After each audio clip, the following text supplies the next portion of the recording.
Hallelujah hallelujah.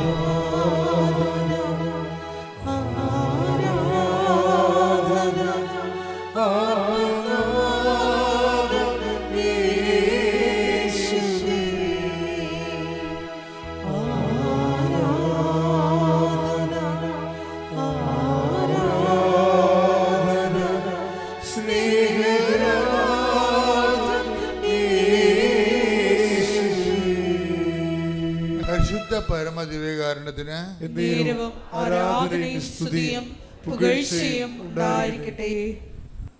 ഇവൾക്ക് കുവൈറ്റിലോ ബഹ്റൈനിലോ Gulf രാജ്യങ്ങളിലേക്കാണ് പോകേണ്ടത്. അപ്പോൾ ഇവള് പറയുന്നൊരു കാര്യം, എനിക്ക് ഈ മെഡിക്കൽ ഞാൻ തൂക്കുകയാണെങ്കിൽ എനിക്കുണ്ടാകുന്ന ലാഭങ്ങളെക്കുറിച്ചാണ് അവൾ ചിന്തിക്കണത്.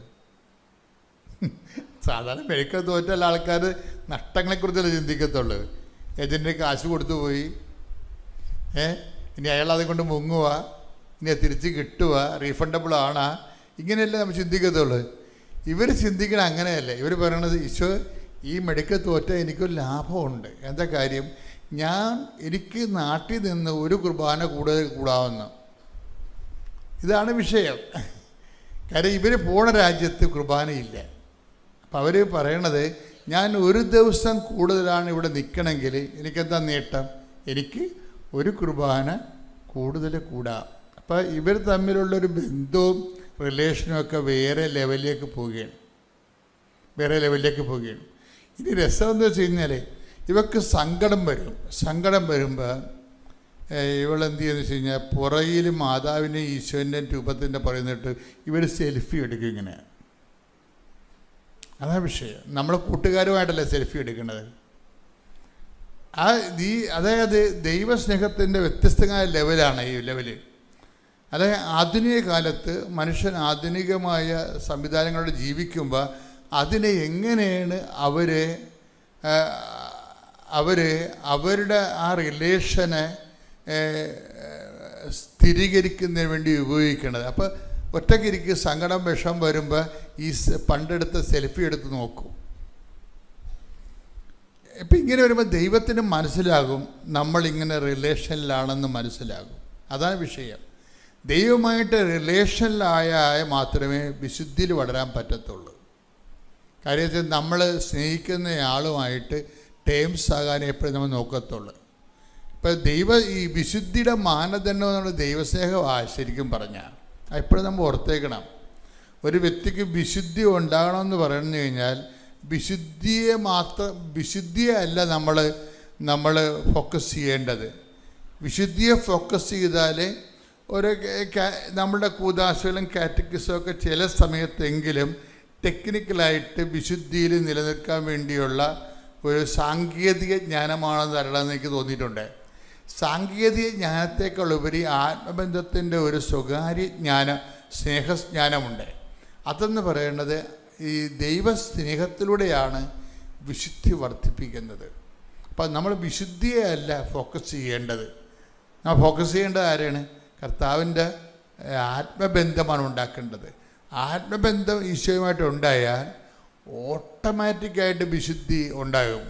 കാര്യം വിശുദ്ധി എന്ന് പറയണത്, ഹോളിനെസ് എന്നൊക്കെ പറയണത് ദൈവസ്നേഹത്തിൽ നിന്ന് സ്നേഹം ഉണ്ടാകുമ്പോൾ അതിൻ്റെ പ്രോഡക്റ്റായിട്ട് ഉൽപ്പന്നമായിട്ട് വരണതാണ് ഈ വിശുദ്ധി എന്ന് പറയണത്.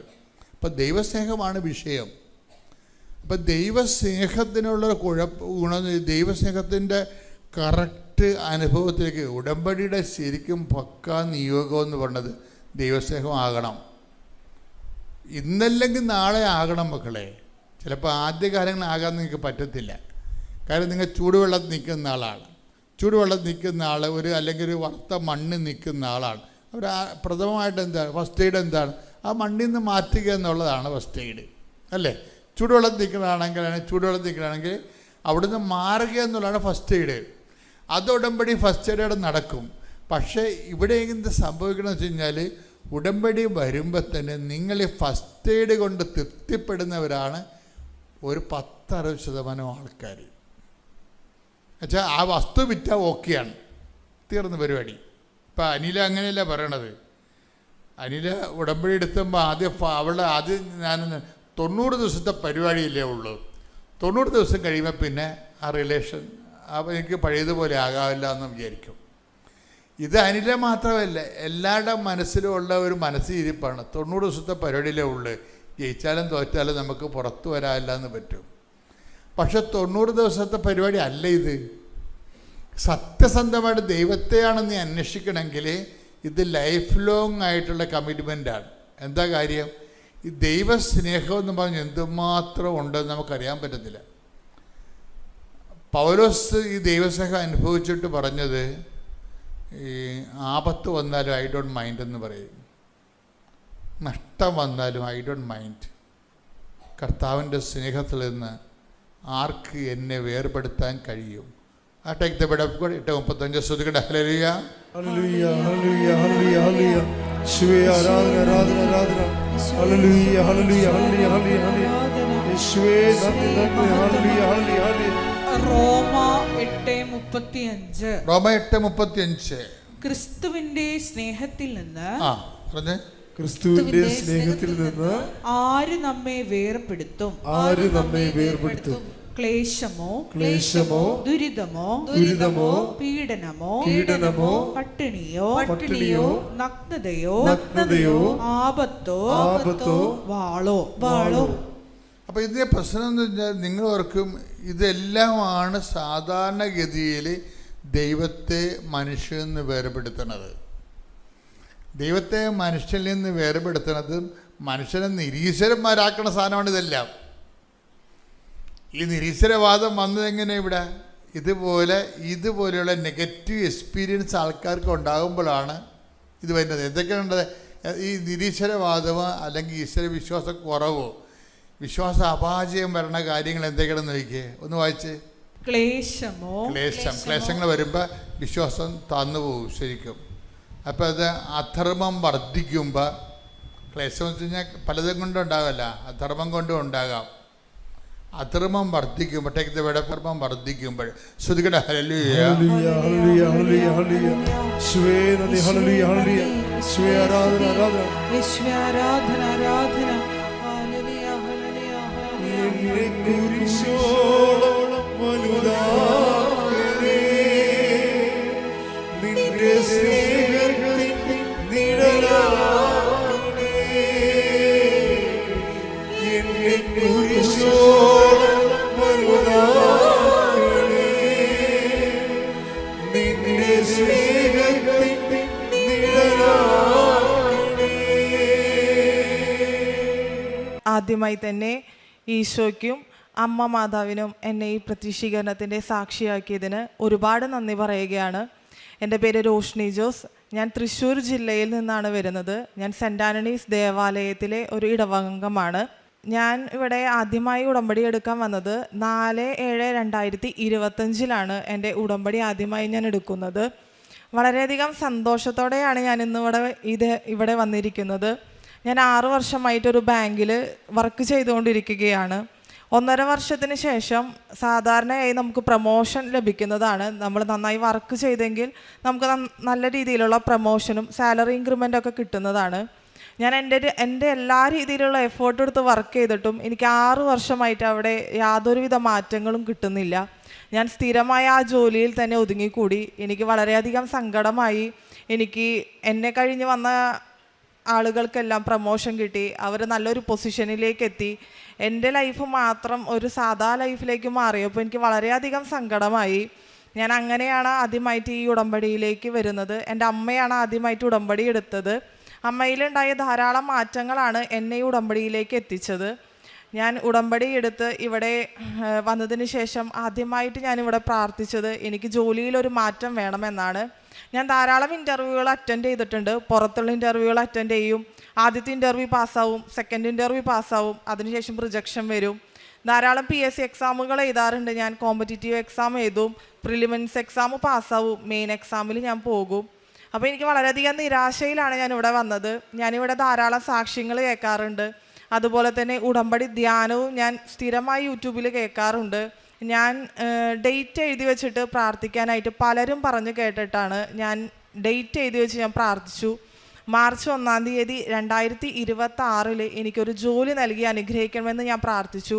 എൻ്റെ 6 വർഷത്തെ എക്സ്പീരിയൻസ് കൊണ്ട് എനിക്കൊന്നും നേടാനായിട്ട് സാധിച്ചില്ല എന്നൊരു ഇതിലാണ് ഞാനത് എഴുതി വെച്ച് പ്രാർത്ഥിച്ചത്. എൻ്റെ റൂമിൽ തന്നെ ഞാൻ മാതാവിൻ്റെ താഴെ മാർച്ച് 1-ാം തീയതി 2026 എനിക്ക് ജോലി കിട്ടണമെന്ന് ഞാൻ പ്രാർത്ഥിച്ചു, എഴുതി വെച്ചു. ഞാൻ ഡെയിലി ബ്രെഡ് കേൾക്കുന്ന സമയത്ത് ഞാൻ അവിടെ കുരിശ് വരച്ച്, ആ പേപ്പറിൽ ഞാൻ കുരിശ് വരച്ച് പ്രാർത്ഥിക്കും എനിക്കത് ലഭിക്കണം എന്ന്. അതിനുശേഷം എനിക്ക് ജനുവരിയിലൊരു ഇൻ്റർവ്യൂ ഉണ്ടായി മാനേജറായിട്ട്. ഞങ്ങളുടെ ഒരു ബ്രാഞ്ചിലേക്ക് ബ്രാഞ്ച് മാനേജറായിട്ട് നമുക്കൊരു ഇൻ്റർവ്യൂ ഉണ്ടായി. ഞാനത് ഇൻ്റർവ്യൂ അറ്റൻഡ് ചെയ്തു. 3 ഇൻ്റർവ്യൂകളും ഞാൻ അറ്റൻഡ് ചെയ്തു. അവരെന്നെ HR നിന്ന് വിളിച്ചു പറഞ്ഞു എനിക്ക് ഈ ജോലി കിട്ടി എന്ന് വിളിച്ചു പറഞ്ഞു. ഞാൻ വളരെയധികം സന്തോഷത്തോടെ എൻ്റെ വീട്ടിൽ എൻ്റെ അമ്മേനെ വിളിച്ചു പറഞ്ഞു. അതുപോലെ തന്നെ മാതാവിൻ്റെ ഒരു കപ്പേളയുണ്ട് ഞാൻ വർക്ക് ചെയ്യുന്നിടത്ത്. അവിടെ പോയി ഞാൻ മാതാവിൻ്റെ അവിടെ തിരികെ എത്തിച്ചു പ്രാർത്ഥിച്ചിട്ട് പറഞ്ഞു, മാതാവേ എനിക്കത് ജോലി കിട്ടിയിരിക്കുന്നു. എനിക്ക് വളരെയധികം സന്തോഷത്തോടെയാണ് ഞാനത് പറഞ്ഞത്. പക്ഷേ ജനുവരി 30-ാം തീയതി എനിക്ക് റിജക്ഷനായിട്ട് അത് വന്നു. വളരെയധികം പരിഹാസം കേൾക്കേണ്ടി വന്നു. ബാങ്കിൽ എല്ലാവരും എന്നെ കളിയാക്കി. മാനേജറായിട്ട് പോവാന്ന് പറഞ്ഞ ആളതേ വീണ്ടും ഇവിടെ തന്നെ ഇരിക്കുന്നു എന്ന് പറഞ്ഞ് വളരെ പേരെ എന്നെ കളിയാക്കി. എനിക്ക് വളരെ സങ്കടമായി. സാധാരണ ഇങ്ങനെ എന്തെങ്കിലും തോൽവികൾ എൻ്റെ ജീവിതത്തിൽ ഉണ്ടാവുമ്പോൾ ഞാൻ പ്രാർത്ഥന നിർത്തും. അതുപോലെ തന്നെ കുറേ ചീത്ത പറയും. എന്നെ ഇങ്ങനെ മോഹിപ്പിച്ചിട്ട് എന്തിനാണ് എന്നിൽ നിന്ന് എന്തിനെടുത്ത് കളഞ്ഞേന്നൊക്കെ പറഞ്ഞ് ഞാൻ മാതാവിനോട് കുറേ പരാതികൾ പറയും. പക്ഷേ ഇപ്രാവശ്യം ഞാൻ അവിടെ അടുത്തുള്ള പള്ളിയിൽ പോയി മാതാവിനോട് പറഞ്ഞു, മാതാവേ നിന്നിൽ നിന്നും അകലാനായിട്ട് എന്നെ അനുവദിക്കരുതേ. ഈ ജോലി പോയാലും വേറൊരു ജോലി നീ എനിക്ക് തരുമെന്ന് എനിക്ക് ഉറപ്പാണെന്നാണ് ഞാൻ പറഞ്ഞത്. കുറേ ഞാൻ കരഞ്ഞു. ഞാൻ വീട്ടിൽ പോയിട്ട് സംസാരിച്ചൊന്നുമില്ല. അമ്മയോട് അപ്പച്ചനോട് എനിക്കൊന്നും സംസാരിക്കാൻ സാധിച്ചില്ല. കാരണം അവരും വളരെയധികം പ്രതീക്ഷിച്ചിരുന്ന ഒരു ജോലിയാണ്. ഞങ്ങളുടെ ഫാമിലിയിലുള്ള എല്ലാവരുടെ അടുത്തും വിളിച്ചു പറഞ്ഞു. അപ്പം അത് റിജക്റ്റായി പോയി എന്ന് പറഞ്ഞപ്പോൾ വളരെയധികം സങ്കടമാണ് ഉണ്ടായത്. എനിക്ക് ഒഫീഷ്യലായിട്ട് മെയിൽ വന്നു HR-ൻ്റെ ഭാഗത്തു നിന്നും റിജക്ഷനാണ് വന്നിരിക്കുന്നതെന്ന് പറഞ്ഞിട്ട്. പക്ഷെ ഞാൻ വീണ്ടും ഡേറ്റ് എഴുതി വെച്ച് എന്നെ പ്രാർത്ഥിച്ചു. മാർച്ച് 1-ാം തീയതി എനിക്ക് എന്തായാലും ജോലി വേണം, ജോലി ഇല്ലാതെ എനിക്ക് പറ്റില്ല മാതാവേ എന്ന് പറഞ്ഞ് തന്നെ ഞാൻ പ്രാർത്ഥിച്ചു. അത്ഭുതം എന്നോണം ഫെബ്രുവരിയിൽ എനിക്ക് ആ റിജക്ഷനായ ജോലി തന്നെ എന്നെ HR വിളിച്ചിട്ട് പറഞ്ഞു, നിങ്ങളുടെ അപ്ലിക്കേഷൻ വീണ്ടും പ്രോസസ്സിങ്ങിൽ വന്നു. എനിക്ക് ആ റിജക്ഷനായ ജോലി തന്നെ മാനേജറായിട്ട് എനിക്ക് മാർച്ച് 2-ാം തീയതി 2026 ഞാൻ ജോയിൻ ചെയ്യാൻ പോവുകയാണ്. വളരെ സന്തോഷത്തോടെയാണ് ഞാനിത് പറയുന്നത്. കാരണം റിജക്ഷനായിട്ട് എനിക്ക് ഒഫീഷ്യലായിട്ട് മെയിൽ വന്നതാണ്, നിങ്ങളെ എടുക്കില്ല എന്ന് പറഞ്ഞിട്ട്. പക്ഷേ അതേ ബ്രാഞ്ചിലേക്ക് തന്നെ എനിക്ക് ബ്രാഞ്ച് മാനേജറായിട്ട് മാർച്ച് 2-ാം തീയതി, ഞാൻ 1-ാം തീയതി ഡേറ്റ് ഇട്ട് പ്രാർത്ഥിച്ചു. പക്ഷെ മാതാവ് ഒരു ദിവസം കഴിഞ്ഞ് 2-ാം തീയതി എനിക്ക് അവിടെ ജോയിൻ ചെയ്യാനുള്ള ഓഫർ ലെറ്റർ വന്നു. ഞാനത് ആക്സെപ്റ്റ് ചെയ്തു. ഞാനിന്ന് ആ ഓഫർ ലെറ്ററും റിജക്ഷൻ ആയതടക്കം പ്രിൻ്റ് എടുത്തിട്ടാണ് ഇവിടേക്ക് വന്നത്.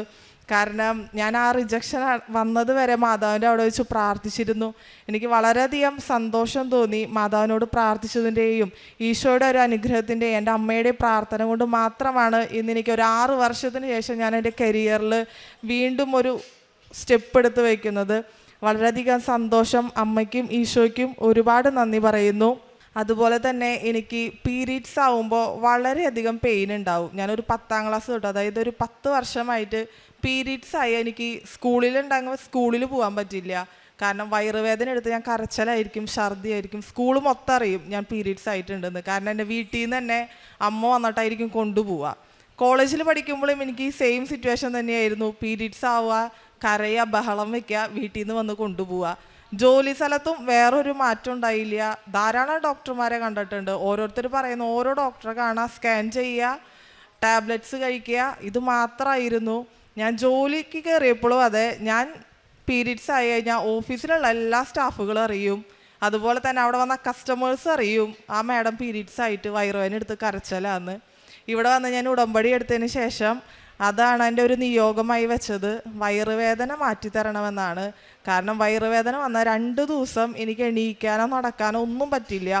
സാധാരണ എല്ലാവരും പറയും ഇത് സ്ഥിരമായിട്ട് വരുന്നതാണ്, സ്ത്രീകൾക്ക് ഇതുള്ളതാണ്, ഇത് നമ്മൾ സഹിക്കണം. എൻ്റെ അമ്മയോട് പറയുമ്പോൾ അമ്മ പലപ്പോഴും ഇത് പറയും, ഇതെല്ലാവർക്കും ഉള്ളതാണ്, ഇത് സഹിക്കണമെന്നാണ് പറയാറുള്ളത്. പക്ഷെ ഇത് മാത്രം സഹിക്കാനുള്ള ഒരു ശക്തി എനിക്ക് കിട്ടാറില്ല. ഞാൻ ഉരുളും കിടക്കയിൽ കിടന്ന് അങ്ങോട്ടും ഇങ്ങോട്ടും ഉരുളും, കുറേ ചീത്ത പറയും. എനിക്ക് ആൺകുട്ടിയായാൽ മതിയായിരുന്നു എന്ന് വരെ ഞാൻ പറയാറുണ്ട്. പെൺകുട്ടിയായി ഇത് വെറുതെ ആയി പോയി എന്ന് വരെ പറയാറുണ്ട് ഈ പീരീഡ്സ് ആവണ സമയങ്ങളിൽ. പക്ഷേ ഇവിടെ വന്ന് പ്രാർത്ഥിച്ച് അച്ഛനെ കണ്ടു. അച്ഛൻ എൻ്റെ സ്കാനർ റിപ്പോർട്ടൊക്കെ കൊണ്ടുവന്ന് ഞാൻ പ്രാർത്ഥിച്ചു. അച്ഛൻ എനിക്കൊരു കാശുരൂപം തന്നു. ഞാനതെൻ്റെ കഴുത്തിലിട്ടു. അതുപോലെ തന്നെ ഇതിന് ശേഷം ഇവിടെ നിന്ന് കിട്ടിയ തൈലം എടുത്ത് ഞാൻ എൻ്റെ വയറുവേദന വരുന്ന സ്ഥലത്ത് ഞാൻ പ്രാർത്ഥിക്കാൻ തുടങ്ങി. എല്ലാ ദിവസവും പീരീഡ്സ് ആവണ ദിവസം മാത്രമല്ല, എല്ലാ ദിവസവും ഞാൻ അവിടെ കുരിശ് വരച്ച് പ്രാർത്ഥിക്കാറുണ്ട്. അതിൻ്റെ ഫലമായിട്ട് ഇതിന് ശേഷം ഈ ഉടമ്പടി എടുത്ത് രണ്ടാമത്തെ എൻ്റെ ഉടമ്പടി എടുത്തതിന് ശേഷം എനിക്ക് ഇതുവരെ വയറുവേദന, പീരീഡ്സ് ആകുമ്പോൾ എൻ്റെ വയറുവേദന മാറി. എനിക്ക് വളരെയധികം സന്തോഷമാണ് ഇപ്പോൾ ജോലിക്ക് പോകുമ്പോൾ. കാരണം അന്നത്തെ ദിവസം എൻ്റെ ഒരു നോർമൽ ഡേ ആയിട്ട് തന്നെ കടന്നു പോകും. ആരും അറിയില്ല ഞാൻ പീരീഡ്സ് ആയത് ഓഫീസിൽ. അത് തന്നെ എനിക്ക് വളരെയധികം സന്തോഷമുള്ള കാര്യമാണ്. ഇത്രയധികം അനുഗ്രഹങ്ങൾ തന്ന, ഇതെന്നെ സംബന്ധിച്ച് വലിയ അനുഗ്രഹങ്ങളാണ്. എൻ്റെ ജീവിതത്തിലെ ഏറ്റവും വലിയ 2 അനുഗ്രഹങ്ങളാണിത്. ഇത് തന്ന അമ്മ മാതാവിനും ഈശോയ്ക്കും ഒരുപാട് നന്ദി പറയുന്നു. എൻ്റെ പ്രേക്ഷിത പ്രവർത്തനങ്ങൾ എന്ന് പറഞ്ഞാൽ, ഞാൻ ആദ്യം ഇവിടെ ഉടമ്പടി എടുത്തപ്പോൾ എനിക്ക് പത്രം കിട്ടിയപ്പോൾ എനിക്കത് കൊടുക്കാൻ ഭയങ്കര മടിയായിരുന്നു. ഞാനൊരു കാറ്റീസ് അധ്യാപികയാണ് ഞങ്ങളുടെ പള്ളിയിൽ. എന്നിട്ട് പോലും എനിക്ക് ആ പേപ്പർ കൊടുക്കാനായിട്ട് വളരെയധികം ഒരു ചമ്മലായിരുന്നു. ആളുകൾ തിരിച്ചു തന്നാലോ, എന്തിനാ ഇത് കൊടുക്കണേ എന്നുള്ളൊരു മനോഭാവമായിരുന്നു. ഞാനപ്പോൾ അത് വീട്ടിൽ കൊണ്ടുവന്നേക്കും. എന്നിട്ട് അമ്മ കൊടുക്കുമ്പോൾ അതിൻ്റെ ഒപ്പം എൻഡിങ് കൂടും എന്ന് പറഞ്ഞിട്ട് കൊടുക്കണതായിരുന്നു എൻ്റെ പതിവ്.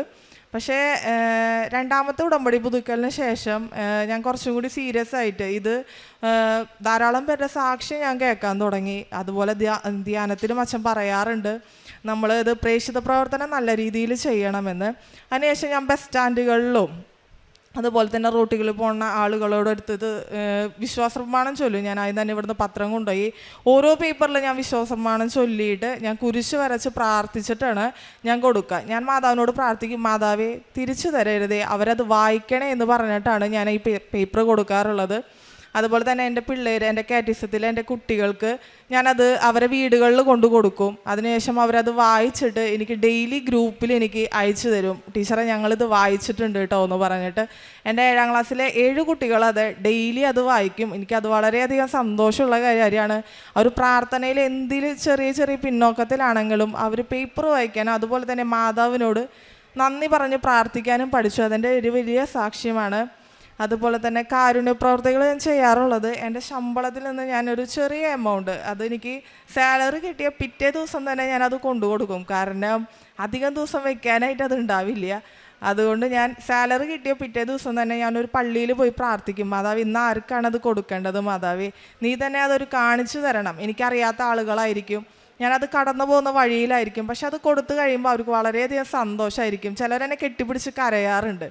ഞാനപ്പോൾ അവരോട് പറയും, ഞാൻ തന്നതല്ല, അമ്മ മാതാവ് തന്നതാണ്, മാതാവാണ് എൻ്റെ നിങ്ങളെ അടുത്തേക്ക് വിട്ടതെന്ന് പറഞ്ഞിട്ടാണ് ഞാനത് കൊടുക്കാറുള്ളത്. വളരെയധികം സന്തോഷം ഇന്ന് ഈ സാക്ഷ്യം ഇവിടെ വന്ന് പറയാനായിട്ട് സാധിച്ചതിൽ ഈശോയ്ക്കും അമ്മ മാതാവിനും ഒരുപാട് നന്ദി പറയുന്നു. ദൈവനാമത്തിന് മഹത്വം ഉണ്ടാകട്ടെ. എൻ്റെ പേര് പ്രജിത്ത്, വീട് ഇടുക്കി. ഒരുപാട് തവണ ഞാൻ ഈ കൃപാസനത്തിൽ വന്നു പോയിട്ടുണ്ട്. 2019 ഞാൻ ആദ്യമായിട്ട് ഉടമ്പടി എടുത്തത്. പക്ഷേ ഇതുവരെ ഞാൻ സാക്ഷ്യം പറഞ്ഞിട്ടില്ല. സാക്ഷ്യം പറയാൻ വേണ്ടി ഇവിടെ വന്നിട്ടുണ്ടെങ്കിൽ ഇവിടം വരെ വരും, തിരക്കൊക്കെ കാണും, ഞാൻ തിരിച്ചു പോകും. പക്ഷേ ഇത്തവണ എന്താണ് മാതാവ് ഇങ്ങോട്ട് വിളിച്ചു, അതിന് മാതാവ് ഞാൻ കോടാനുകോടി നന്ദി പറയുന്നു. ഞാൻ പറഞ്ഞില്ല, എൻ്റെ പേര് പ്രജിത്ത് എന്നാണ്, വീട് ഇടുക്കിയിലാണ്. ഞാൻ ജോലി ചെയ്യുന്നത് അവിടെ തന്നെയുള്ള ഒരു നേഴ്സിംഗ് കോളേജിൻ്റെ കേരള ഓഫീസിലാണ് ഞാൻ ജോലി ചെയ്യുന്നത്. ആദ്യത്തെ വർഷം ഞാൻ ജോലിക്ക് കയറി വലിയ കുഴപ്പങ്ങളൊന്നും ഇല്ലാണ്ട് ജോലിയായിട്ട് ഞാൻ മുന്നോട്ട് പോയി. പക്ഷേ അതിൻ്റെ ഇടയ്ക്ക് എൻ്റെ സാറിൻ്റെ ഒരു വാഹനം എൻ്റെ കയ്യിൽ വെച്ച് ചെറിയൊരു ആക്സിഡൻ്റ് ഉണ്ടായി. അത് എൻ്റെ ശ്രദ്ധക്കുറവ് മൂലമാണ്. ഞാൻ ഫോൺ വിളിച്ചുകൊണ്ട് വണ്ടി ഓടിച്ചുകൊണ്ടാണ് വണ്ടി തട്ടിയത്. അപ്പോൾ സാറെന്ന് പറഞ്ഞാൽ സാറ് ഭയങ്കര ദേഷ്യക്കാരനാണ്. അപ്പോൾ സാറ് എന്നോട് പറഞ്ഞു, ഈ രീതി പറയുന്നത് ശരിയാവുന്നില്ല, വണ്ടിയുടെ നഷ്ടം മൊത്തത്തിൽ തന്നോന്ന് പറഞ്ഞു. ശരി സാറേ തന്നേക്കാൻ കുഴപ്പമില്ല എന്ന് പറഞ്ഞു. സാറിന് മൊത്തത്തിൽ ദേഷ്യമായി. പിന്നെ ഞാൻ ആ ജോലി അവിടുന്ന് രാജിവെച്ചിറങ്ങി. രാജിവെച്ചിറങ്ങിയപ്പോൾ ഞാൻ അന്നേരം ഉടമ്പടിയിലല്ല. അതിനുശേഷം ഞാൻ വീണ്ടും ഇവിടെ വന്നു, ഉടമ്പടി പുതുക്കിയിട്ട് മാതാവിനോട് ഒരു കേസായി ഇവിടെ നിന്ന് പറഞ്ഞിട്ട്, അമ്മേ എനിക്ക് ജോലി കിട്ടുവാണെങ്കിൽ തിരിച്ച് എൻ്റെ സാറിൻ്റെ അടുത്ത് എനിക്ക് ജോലിക്ക് കയറണമെന്ന് പറഞ്ഞു. കാരണം ഞാൻ ജോലി ചെയ്യുന്ന ഒരു എഡ്യൂക്കേഷൻ കൺസൾട്ടൻ്റ് ആയിട്ടാണ്. അപ്പോൾ കൺസൾട്ടൻ്റായിട്ട് ജോലി ചെയ്യുമ്പോൾ പല കമ്പനിയിൽ നിന്ന് തന്നെ വിളിച്ച്, നീ ഇനി അവിടെ നിന്ന് ഇറങ്ങിയതല്ലേ, ഇങ്ങോട്ട് ആ ജോലി ചെയ്യാമെന്ന് പറഞ്ഞു. പക്ഷേ ഞാൻ അവിടെ ജോലിക്ക് കയറിയില്ല. എൻ്റെ സാറിൻ്റെ വിളിക്ക് വേണ്ടി ഞാൻ നോക്കിയിരുന്നു. ഞാൻ കാരുണ്യപ്രവൃത്തി ചെയ്യുന്നതിൻ്റെ ഭാഗമായിട്ട് ഒരു ഓർഫണേജിൽ പോയിട്ട് അവിടെ ഏകദേശം ഒരു 60ഓളം പേഷ്യൻസ് ഉണ്ട്. പേരൻസുമായിട്ടുള്ള ആൾക്കാരുണ്ട്. അവരുടെ അടുത്ത് എന്നിട്ട് ഞാൻ അവരുടെ ഡ്രസ്സ്, ഞങ്ങൾ 2 പേര് ഈ 60 പേരുടെ ഡ്രസ്സ് ഇറക്കിക്കൊണ്ടിരിക്കുക. എന്നിട്ട് പെട്ടെന്ന് 25 ദിവസം കൊണ്ട് സാറിൻ്റെ ഒരു കോള്. അപ്പോൾ സാറിനെ വിളിച്ചിട്ട് വെച്ച്, പ്രജിത്ത എവിടെയാണെന്ന് ചോദിച്ചു. ഞാൻ സാറേ ഇവിടെയാണ്, ഞാനിങ്ങനെ ഈ പേരൻസിന് തുണി ഇറക്കിക്കൊണ്ടിരിക്കുകയാണ്. എന്നാൽ ശരി, ഒരു കാര്യം ചെയ്യ്, തുണി ഇറക്കെല്ലാം കഴിഞ്ഞിട്ട് അടുത്ത ആഴ്ച ഓഫീസ് തുറക്കണമെന്ന് പറഞ്ഞു. അതായത് എൻ്റെ സാറിൻ്റെ സ്വഭാവം വെച്ച് ഒരാൾ സാറിൻ്റെ അടുത്ത് പോയിട്ടുണ്ടെങ്കിൽ ഒരിക്കലും സാർ ഇവനെ തിരിച്ച് വിളിക്കുന്നതല്ല. മാതാവിൻ്റെ കൃപ കൊണ്ട് സാർ എന്നെ തിരിച്ച് വിളിച്ചു. അതേ ഓഫീസിൽ കൺസൾട്ടൻ്റായിട്ട് നിന്ന് ഞാനിപ്പോൾ ഓഫീസിൽ മാനേജറായിട്ട് ജോലി ചെയ്യുന്നു. അതുമാത്രമല്ല, ആ സാറിൻ്റെ വണ്ടി എൻ്റെ കയ്യിൽ നിന്ന് തട്ടിയോണ്ടാണ് ഞാൻ അവിടെ നിന്ന് ഇറങ്ങേണ്ടതായിട്ട് വന്നത്. അതിനുശേഷം സാർ ആ വണ്ടി കൊടുക്കുമെന്ന് എന്നോട് പറഞ്ഞു. അപ്പോൾ ഞാൻ പറഞ്ഞു, സാറേ വണ്ടി കൊടുക്കണ്ട സാറേ, നല്ല വണ്ടിയല്ലേ, കൊടുക്കണ്ടെന്ന് പറഞ്ഞു. എനിക്ക് അന്നാക്കാവെന്ന് ചോദിച്ചു. അന്ന് വൈകുന്നേരം സാറിൻ്റെ ഓഫീസിലോട്ട് വിളിച്ച് താക്കോൽ എന്നിട്ട് പറഞ്ഞു, പ്രജിത്ത് നീ വണ്ടി കൊണ്ടുപോകാൻ പറഞ്ഞു. ഞാൻ ആ വണ്ടി മേടിച്ചതിൻ്റെ മെയിൻ കാരണം എന്താണെന്ന് വെച്ചാൽ വണ്ടിയുടെ നമ്പർ അവസാനം 7 ആ വണ്ടിയുടെ കളറ് സിൽവർ ഗ്രേയുമായിരുന്നു.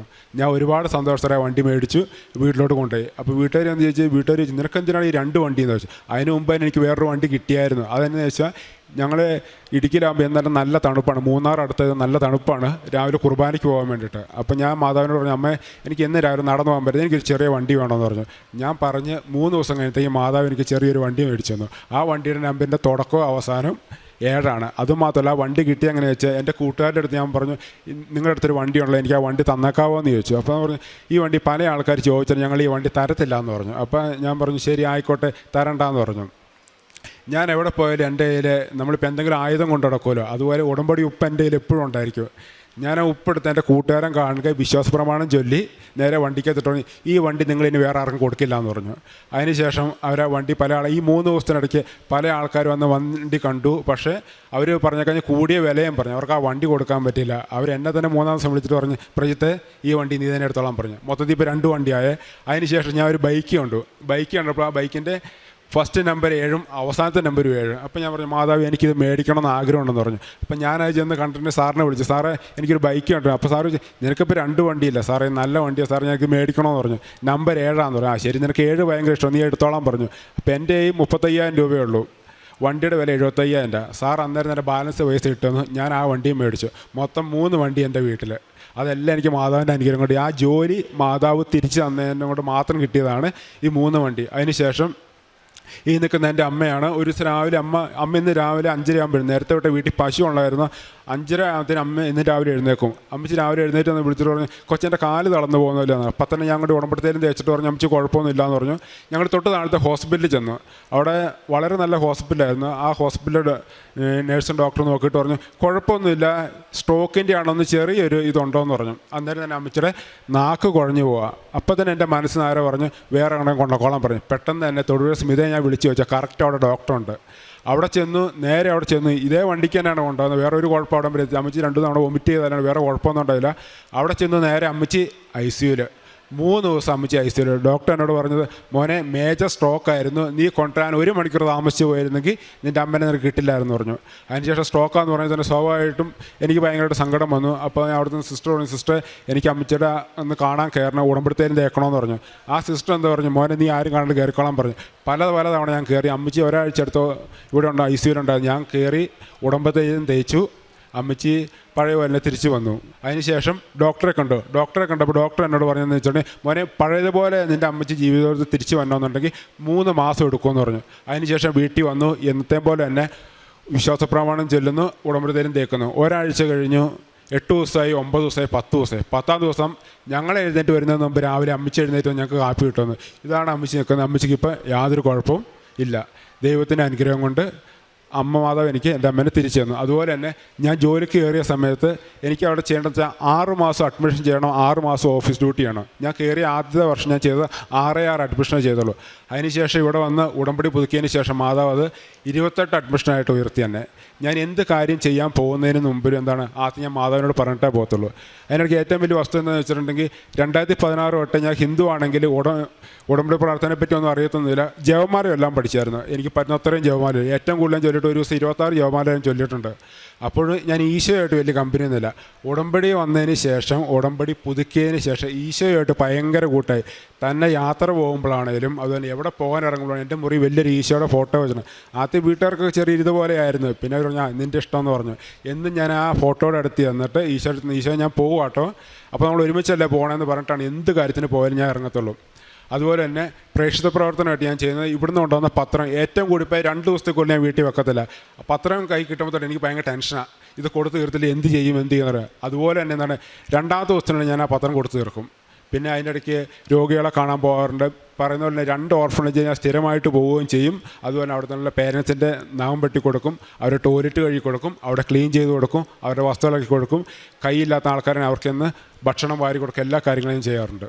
ഇത്രയും അനുഗ്രഹം തന്നെ ഞാൻ മാതാവിന് കോടാനുകോടി നന്ദി പറഞ്ഞു. അതുമാത്രമല്ല, സാക്ഷ്യം പറയാനായിട്ട് താമസിച്ചതിൽ മാതാവിനോട് ഞാൻ ക്ഷമയോടെ നിർത്തുകയും ചെയ്യുന്നു.